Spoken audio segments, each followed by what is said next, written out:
Shalom e bem-vindos à Via Rápida Israel, uma frase do hebreu que significa amarás a Israel. Esperamos que vocês fiquem conosco porque nosso professor Dr. Baruch vai compartilhar um estudo expositivo da Bíblia. Dr. Baruch é professor titular no Instituto Zera Avraham, com sede em Israel. Ainda que todas as aulas no Instituto são dadas em hebraico, o Dr. Baruch fica feliz em compartilhar este estudo semanal com dublagem em português. Para mais informações sobre nosso trabalho em Israel, visite nosso site amarasaisrael.org. Fiquem agora com o Dr. Baruch e a aula de hoje. Do you understand the faithfulness of God? Você entende a fidelidade de Deus? Muitos crentes sabem que Deus é fiel, mas se você lhes fizesse uma pergunta pedindo uma explicação, eles poderiam ter dificuldade para responder sobre a fidelidade de Deus. Onde você aprenderia sobre a fidelidade de Deus? A resposta está em suas promessas de aliança. Quando olhamos para as Escrituras, vemos que Deus fez inúmeras alianças com pessoas e com povos. O importante sobre isso é que Deus, nessas alianças, é sempre fiel. Mesmo quando há profecias sobre a desobediência e a rebeldia dos filhos de Israel ou de Judá no Reino do Sul. E Deus diz: vou deixá-los de lado, me divorciarei do povo da minha aliança. Mas logo após essas proclamações de juízo e divórcio, o que vemos? Deus chamando seu povo ao arrependimento. E Deus reafirmando suas promessas de aliança. E profecias que dizem que eles estarão seguros nele por meio de sua fidelidade. E também podemos ver a graça de Deus, pois pela graça de Deus, Ele nos dá o que não merecemos, mas o que nós desesperadamente precisamos para que sua fidelidade possa ser recebida por seu povo, e assim, seu povo possa comportar-se fielmente. Como vocês sabem, estamos estudando a profecia de Isaías e chegamos a um grande capítulo, o capítulo 11. Agora, então, pegue sua Bíblia e veja comigo no livro de Isaías, o capítulo 11. Neste estudo de hoje, vamos ver os primeiros 10 versículos. Quando eu olho para este capítulo na minha Bíblia, há uma frase que nos ajuda a entender do que se trata. Ela diz: Shuton hashedik, shoha huter mi, geiza yusha, que significa o justo reinado do broto ou da vara que sai do tronco de Yusha, ou seja, de Jessé. Todo ele fala sobre a promessa de aliança que Deus fez ao rei Davi, segundo a qual dele viria o Messias. E novamente, uma vez que Deus faz uma aliança, Deus pode se distanciar momentaneamente dessa aliança por causa da desobediência de um ou da rebeldia de outro. Mas nessa mesma geração, ou em outra geração, ou no futuro, você verá Deus sempre afirmando, restaurando e cumprindo sua promessa de aliança. Davi não era um homem perfeito. Davi pecou, e seus filhos também pecaram. Porém, ainda assim, Deus de fato levantou uma descendência de Davi, da qual nasceria o Messias. E é claro que estamos falando sobre Yeshua. Esta profecia de Isaías, o capítulo 11, contribui bastante para nos ajudar a entender a fidelidade de Deus e também a perceber adequadamente não apenas a identidade do Messias, mas a obra do Messias. O que isso sugere é uma frase teológica básica, que é a pessoa e a obra do Messias. É vital que entendamos quem é o Messias, a pessoa do Messias, sua natureza e também seus atributos. Em segundo lugar, é importante entendermos o que ele irá fazer. Essa profecia trata primordialmente mais da segunda vinda. Quando veio pela primeira vez, ele fez o que era necessário, derramando seu sangue, o sangue que traria a redenção eterna, a justificação que permitiria que os pecadores, pela graça de Deus, fossem chamados de santos, os seus santos. E quando ele retornar, ele também estabelecerá o reino de justiça e retidão. E isso é o que mais aprenderemos neste capítulo 11. E tenha certeza de que revisei o vocabulário e a gramática com muita atenção para que possamos ter o significado simples e exato do texto. E você pode perceber que algumas palavras não concordam com sua tradução. Mesmo quando você analisa essas palavras através, por exemplo, da concordância exaustiva de Strong. Muitas vezes ela nos dá uma explicação baseada em como as palavras são traduzidas, e não na origem das palavras. Agora, olhe comigo para o versículo 1. Isaías 11, versículo 1. E um ramo surgirá. Depois vem a palavra holter, que significa galho, um broto que surge. Mas uma das coisas que eu destacaria é a primeira palavra do texto hebraico, surgir, que é uma palavra que muitas vezes se refere à redenção.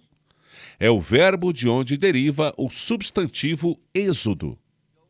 E o êxodo do Egito, para os filhos de Israel, sempre tem uma implicação redentora. Então, quando olhamos para esta palavra, de acordo com os sábios que a estudaram por toda a Bíblia, e tendo visto o contexto na maioria das vezes, quando a palavra let's set aparece nas Escrituras, vemos que tem a ver com redenção. E aqui ele está falando do resultado daquela primeira palavra da redenção, padu, o pagamento, o que ele fez em sua primeira vinda. Agora estamos vendo o resultado desse pagamento, a Geulah, a redenção, que é o resultado de sua primeira obra. Olhe novamente o versículo 1. E um ramo, ou um galho, sairá de Geisa. Geisa é um tronco. Veja, esta é uma coisa importante que os teólogos antigos não entendem. Eles querem anunciar repetidamente essas passagens em que Deus diz: eu vou julgar Israel, vou rejeitá-los, vou retirá-los. Mas eles nunca tratam de outras passagens proféticas que dizem que Deus vai renovar seu relacionamento por causa de quem Ele é. Por amor ao seu nome. Não é porque Israel merece, porque é digno, porque conquistou ou se arrependeu. Deus vai fazer sua obra de fidelidade por causa de quem Ele é. E como resposta, um remanescente da casa. Literalmente da casa física de Jacó, responderá espiritualmente. Assim, não haja como os falsos mestres, que querem interpretar a fidelidade de Deus ao povo judeu nos últimos dias e dizer: bem, simbolicamente isto se refere aos gentios, não se refere a eles.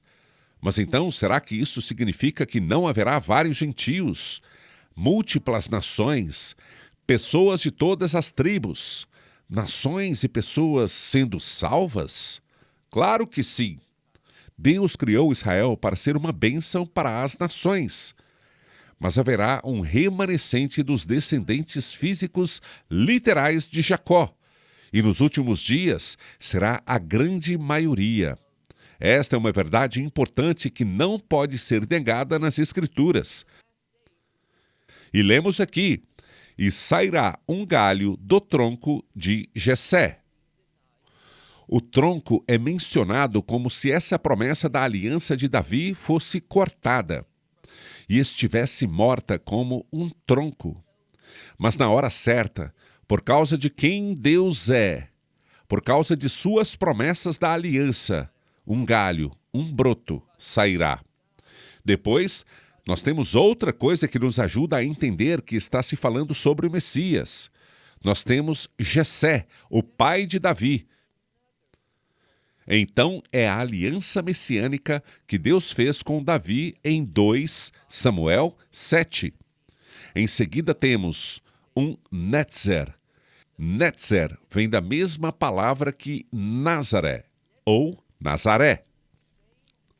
Mas isso não tem nada a ver com o voto de Nazireu, que vemos no livro dos Números, no capítulo 6.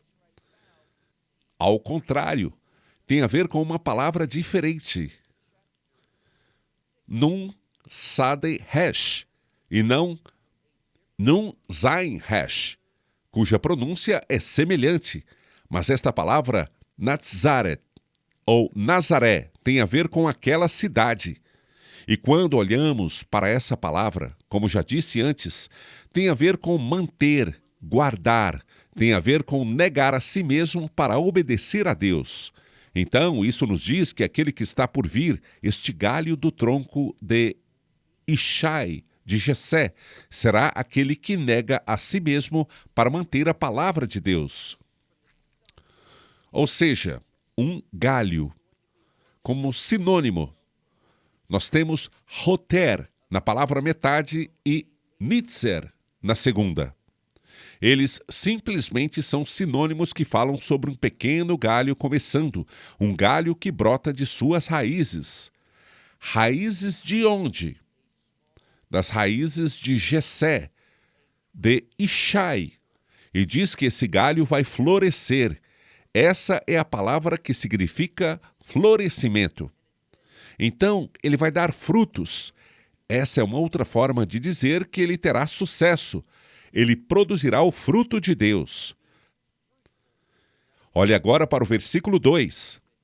Sobre ele repousará, estará o Espírito do Senhor. O termo Senhor é Yud-Hei, Vahei. Então, é o Espírito do Senhor. Geralmente, na Tanakh, a Bíblia hebraica, vemos a frase como em Gênesis 1. Hor Elohim, que significa o Espírito de Deus. Mas aqui temos o Espírito do Senhor. A maioria dos estudiosos rabínicos veem o Senhor, este Yud-Hei Vahei, sendo usado aqui para falar sobre Deus que foi, que é e que será, falando sobre sua fidelidade, falando que para Deus o tempo não é uma limitação. Ele o transcende. Então, ele está se lembrando de promessas passadas e vai agir no presente, tendo ainda implicações futuras. E o Espírito sempre tem o conceito, ele dá o contexto da passagem que diz que Deus vai trazer ordem, a sua vontade, às circunstâncias. Continuando, o Espírito do Senhor repousará sobre ele. O espírito de sabedoria, de entendimento, o espírito de conselho e de fortaleza, o espírito de conhecimento, saber todas as coisas, e de temor, Yorat Hashem, e de temor do Senhor. Então temos uma definição muito completa da natureza do Espírito de Deus e dos benefícios do Espírito de Deus. Quando olhamos para essas palavras, descobrimos que elas nos foram dadas por meio do Espírito. Nós recebemos sabedoria e entendimento. Essa sabedoria e esse entendimento falam sobre como utilizar o conhecimento de Deus, como compartilhar esse conhecimento com outros, com conselhos. Quando isso é feito corretamente, nos tornamos recipientes do poder de fortaleza. E tudo isso demonstra a prioridade de Deus, o temor do Senhor, a sua prioridade. Veja o versículo 3. a grande maioria das traduções para o português. Na verdade, eu sugiro a você que vá até a plataforma Bible Hub e escreva Isaías 11:3. E você verá que aparecerão cerca de 26, 27 traduções diferentes para este versículo. Você terá a nova versão padrão americana, a versão do Rei Jaime e a nova versão internacional. E outras de todos os tipos. Algumas são usadas com frequência, outras não são tão conhecidas. Praticamente nenhuma delas acerta, e não é uma palavra difícil. A palavra para espírito é ruar, vem do verbo larriar, que significa cheirar. Então, quando há um espírito, ou um vento, ou uma fragrância, ou um perfume, tudo isso está ligado à palavra ruar. Você tem a palavra ruar para espírito ou vento. E você tem a palavra rear para cheirar, uma fragrância. Mas ela vem da mesma raiz. E a raiz, na forma verbal, essa palavra significa cheiro. Agora, veja quantas palavras elas têm. E é uma palavra simples. Ninguém que fala hebraico não a colocaria como a primeira e a mais provável tradução ou definição desta palavra. Mas as traduções em inglês não. Na concordância de Strong, eles não acertam. Nós descobrimos que, repetidamente, a tendência é seguir as traduções populares em vez do significado real da palavra. Nós descobrimos que, repetidamente, a tendência é seguir as traduções populares em vez do significado real da palavra. Na maioria das vezes, isso não é um problema, mas há momentos mais frequentes do que você imagina em que elas acertam. Olhe para o versículo 3. Va hariho beiorat Hashem, que significa, e ele sentirá o cheiro. Aqui se fala sobre ser capaz de discernir através de um perfume. O quê? Ele será capaz de discernir através de um perfume, de um odor, do temor do Senhor. É a sua prioridade. É saber se alguém está se comportando dessa maneira ou não. Vou dar um exemplo. Quando uma pessoa mente, a mentira causa estresse ao nosso cérebro. Consegue perceber? Quando se pede a uma pessoa para dizer a verdade e ela mente, muitas vezes ela começa a suar ou a transpirar. E mesmo que você não veja o suor, o corpo passa por uma mudança física quando você mente. E quando você passa por essa mudança física, seu corpo produz diferentes cheiros, diferentes odores. Então, o que diz aqui, e a propósito, um psiquiatra vai te dizer que às vezes um cheiro pode trazer uma boa lembrança. Você cheira algo e é como se você fosse levado de volta àquela situação. Há um relato onde alguém testemunhou uma coisa terrível. A pessoa estava no oceano, e o oceano tem um cheiro peculiar. E o barco em que ele e outros estavam virou, e muitos dos familiares queridos dessa pessoa morreram. Foi um momento trágico. E quando foi resgatada, esta pessoa tinha um cobertor em volta de si, e aquele cobertor estava molhado, o que refletia o aroma do oceano. E essa pessoa diz que toda vez que ela sente a mesma fragrância, isso faz com que ela simplesmente a leve de volta àquela situação. Então, um cheiro pode ser um indicador muito forte. O que encontramos aqui é esse galho, esse rebento de Jessé, o Messias, que é o Espírito de Deus, o Espírito de sabedoria, do conhecimento, do entendimento. E tudo vai repousar sobre ele. Ele irá cheirar, ou seja, pelo cheiro, ele será capaz de discernir o temor do Senhor. E diz, não com a vista dos olhos, dos seus olhos. Ele não terá que ver para saber a realidade da situação. Ele não julgará pela aparência dos seus olhos, e nem pelo que ouviram seus ouvidos ele repreenderá. Está dizendo aqui que o Messias será capaz de emitir perfeitamente um juízo por causa do aroma que ele sente. Muitas vezes, as Bíblias em português apresentam uma tradução diferente, mas não é difícil entender. Versículo 4. Tudo isso tem a ver com o juízo do Messias, sua capacidade de julgar. Como resultado, seu julgamento será baseado na retidão. Olhe para o versículo 4. E ele julgará com retidão, o dalim. Dalim é uma palavra que se refere aos que são escassos, ou seja, aos que são gravemente atingidos pela pobreza, pois eles têm muito pouco. Diz aqui que ele julgará com retidão os que são pobres, os que são necessitados. E ele vai verroquiar, que significa repreender com equidade, que é a palavra mishor. Se falarmos sobre ela do ponto de vista geográfico, mishor tem a ver com planalto. E planalto não é uma montanha que se eleva até um pico. Ela é plana. Quando nós usamos a palavra planalto como um adjetivo que descreva retidão ou justiça, ela tem a ver com equidade. Provavelmente, o melhor significado seria esse. Ou seja, ele vai dar o que é equitativo, o que é justo. Ele julgará com honestidade. Agora olhe para o versículo 4.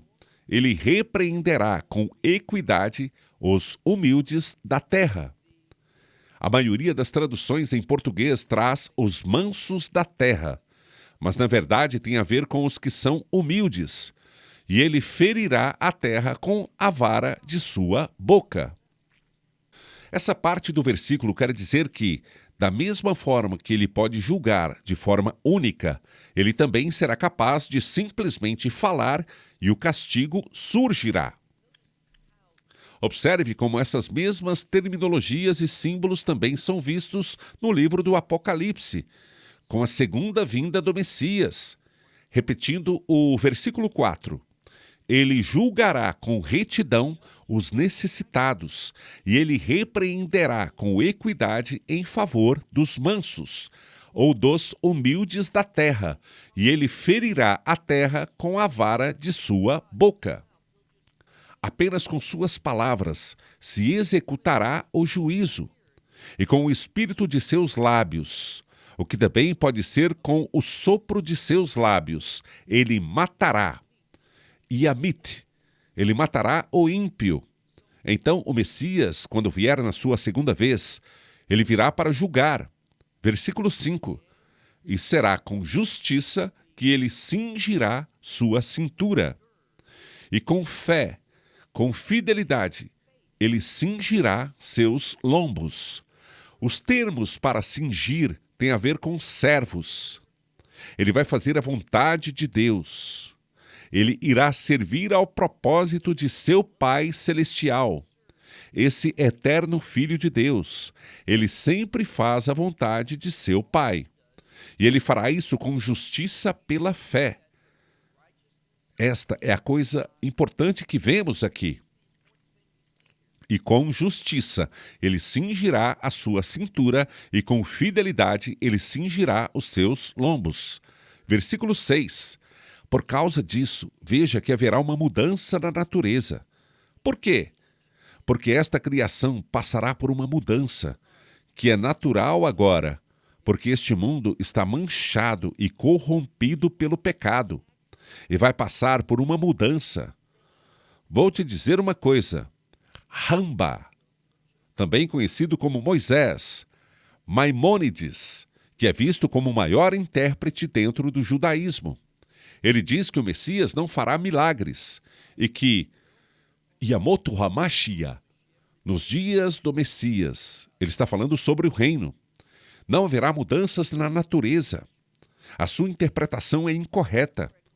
muito espiritualmente, muito simbolicamente. Ele espiritualiza o texto e diz, veja só isso, mas olha o que diz o versículo 6. E o lobo viverá com o cordeiro. Ele diz que o cordeiro se refere ao povo judeu e o lobo são os gentios. Então ele simbolicamente espiritualiza esse versículo. E eu acho que esse é um erro terrível. Nós não devemos fazer isso. Literalmente, no reino milenar haverá mudanças. As coisas voltarão a ser como eram no jardim do Éden, originalmente no jardim de Deus, onde todos os animais só comiam vegetação. Os animais não derramavam sangue nem comiam carne com sangue. Lemos aqui, o lobo viverá com o cordeiro, ou a ovelha, e o namer.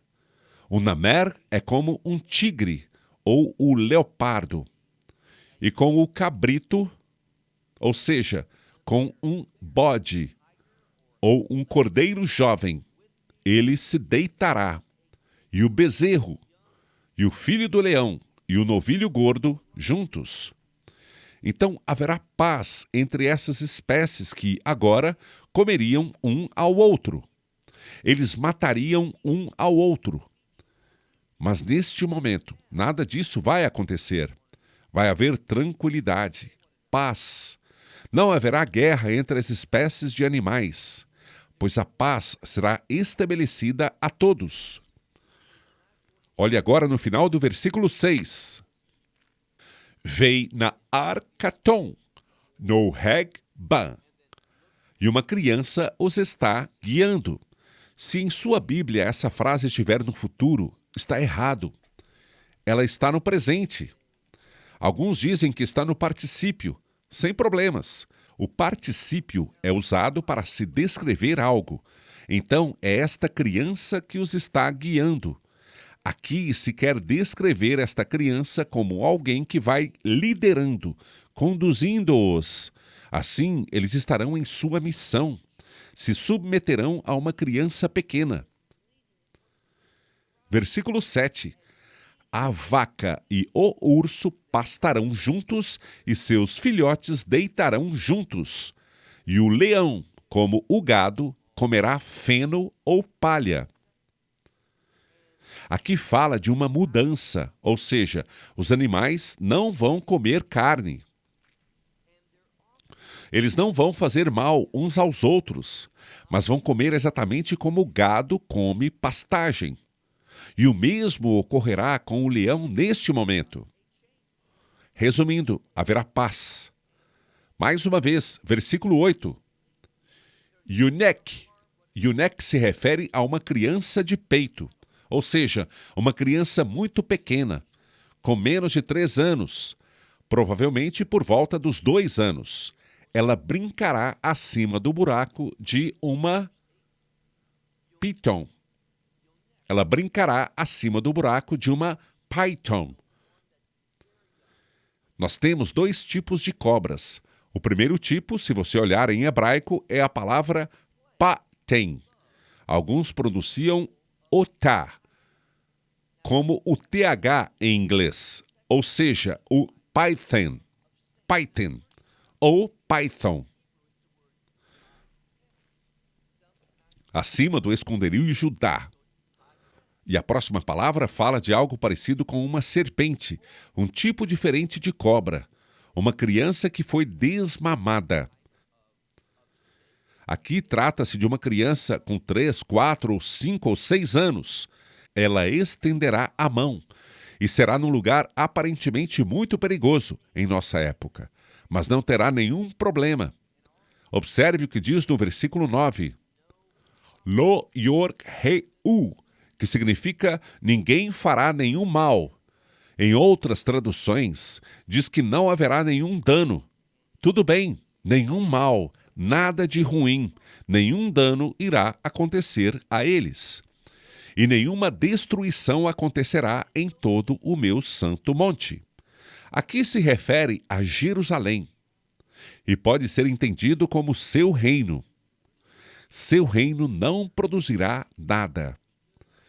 E a palavra ha embora seja um verbo aqui, fala daquilo que é contrário à vontade de Deus. Um dia, estava respondendo um e-mail sobre a vara ou o cajado de ferro na mão do Messias. Disse a Bíblia que ele governará com a vara de ferro. Isso significa que, durante o reino milenar, o Messias imporá que não devemos pecar, e se pecarmos, seremos punidos. Então, não é o mesmo conceito que vemos no Salmo 2, que, se aquela vara ele quebrar em pedaços, quando retomar para o juízo, e esse capítulo também tem certo julgamento, ele destruirá com a vara. Nós já falamos sobre isso. Com a espada que sai de sua boca também. Mas a vara de ferro com a qual ele governa é simplesmente uma referência a que ele estará em controle absoluto. Então, olhe novamente para o versículo 9. Nenhum mal, nada fora da minha vontade haverá. Nenhuma destruição em todo o meu santo monte, pois a terra está cheia do conhecimento do Senhor. Há grandes implicações nisso. Quanto mais você conhece a Deus, menos destruição e danos haverá. E mais você conhece a Deus. Você não deve provocar algo que seja destrutivo, mas algo que seja uma bênção. Continuando, o conhecimento do Senhor vai encher a terra como a água cobre o mar. Da mesma forma que a água, pois todo o mar está coberto de água, todo o reino vai refletir o conhecimento de Deus. Agora mais um versículo, o versículo 10, e depois encerraremos por hoje. Vehayá beyom hahu. A frase naquele dia se refere ao juízo. Este é um indicador-chave de que estamos falando sobre a segunda vinda, e acontecerá naquele dia que a raiz de Jessé, Jorge e Uxá, esta é uma referência ao Messias, diz que está de pé. Está no tempo futuro, ele fará isso. Mas quando essas coisas estiverem acontecendo, está nos dizendo naquela época, ele está de pé como um nes. Um nes é um poste. Geralmente se refere a um poste sobre o qual tem uma bandeira e que se proclama a vitória sobre o inimigo. Mas a palavra nes também pode ser estandarte ou milagre. Então, seria de forma milagrosa. É por isso que o rabino Moisés Maimônides entendeu errado. O Messias vai governar por meio de seu poder milagroso. Mais uma vez, o versículo 10. Naquele dia acontecerá que a raiz de Jessé, que será como uma bandeira para os povos, uma vitória milagrosa, e ela as nações buscarão. Esta é uma referência para cada tribo, cada nação, cada povo. Então não haverá apenas o povo judeu, mas será o cumprimento da aliança abraâmica de Deus. Este reino estará cheio tanto de judeus quanto de muitos gentios. Prosseguindo, e ela as nações buscarão. E a última frase, Vei hatá, minu hatô kavot. E seu lugar de descanso, ou ainda, e seu descanso, tanto faz a tradução, e seu lugar de descanso será glorioso. A palavra descanso ou repouso está relacionada a uma experiência do reino. Nesta época, esta palavra está relacionada ao Shabat, e é por isso que o sábado e o reino são frequentemente usados simbolicamente um pelo outro. Então, seu local de descanso, o descanso que seu reino irá experimentar e expressar, será glorioso. Em outras palavras, será a própria natureza de Deus que apoia, que estabelece, que realmente define esta experiência do reino. Prosseguindo nosso estudo, completaremos a segunda metade de Isaías capítulo 11, que é um ótimo capítulo. Vamos também estudar o pequeno capítulo 12 em nossa próxima edição. Aqui, então, eu encerro. Até a próxima semana. Que Deus o abençoe ricamente. Shalom, desde Israel. Bless you. Shalom from Israel. Esperamos que você tenha desfrutado da aula de hoje e que possa compartilhá-la com outros. Te convidamos a participar e nos acompanhar a cada semana, a esta hora e por este canal, em mais um episódio de Amarás a Israel. Para mais informações em português, visite amarasaisrael.org, onde encontrará muitos outros estudos realizados pelo Dr. Baruch. Até a próxima semana. Que Deus, nosso Messias e Yeshua, nosso Senhor Jesus Cristo, te abençoe durante a sua caminhada com Ele. Shalom, desde Israel.